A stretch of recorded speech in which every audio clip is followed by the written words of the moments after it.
Hi, this is Ron Jones. We're in Tucson, Arizona with Enid Whittaker, the Managing Director for Bonnie Prudden Myotherapy, and we're doing some historical research on Bonnie Prudden's life. Now, Bonnie Prudden was one of the most pivotal, influential figures in American physical education and fitness in the 1900s, but what some people don't understand about Bonnie is that she was a world-class rock climber. And in fact, some people today still call her the best female climber of all time.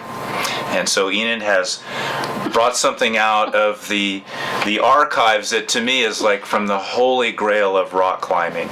These are her climbing shorts.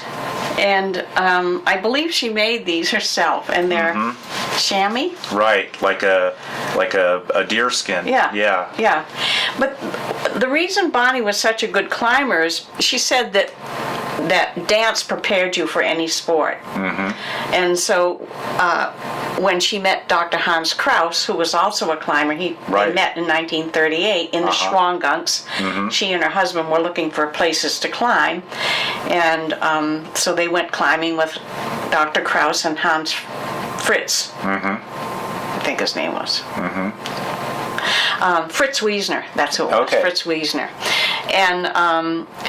And when Dr. Kraus saw her climb, he said she was a natural, and that if she would agree to climb exclusively with him, that he would make her into a great rock climber. A world-class climber, which is what happened. And she has 31st Ascents to her name in the Gunks.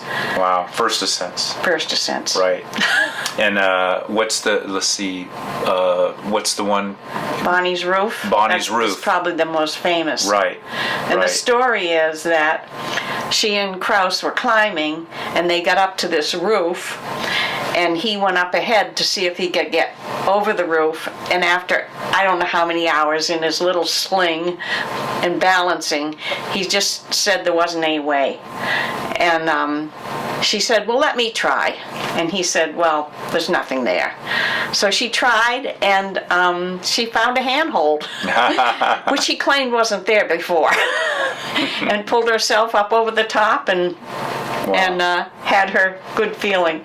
Yeah, and this is pre-tech clothing days. We're climbing in the 30s and 40s, so they were using hemp ropes, self-tied protection, making their own pitons out of And one of the pitons was invented by Bonnie's husband, Dick Hirschland. It was called the Dick Piton. Oh, really? Yeah.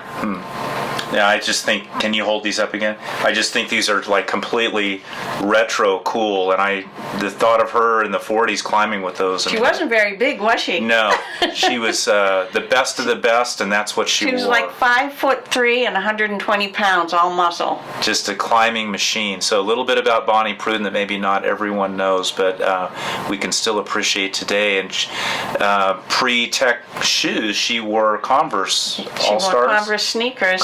Sneakers. That was one of the few products that she endorsed because she used them. Oh, really? Yeah. Yeah, that's awesome. So a little bit about the rock climbing history of America and world-class climbing too.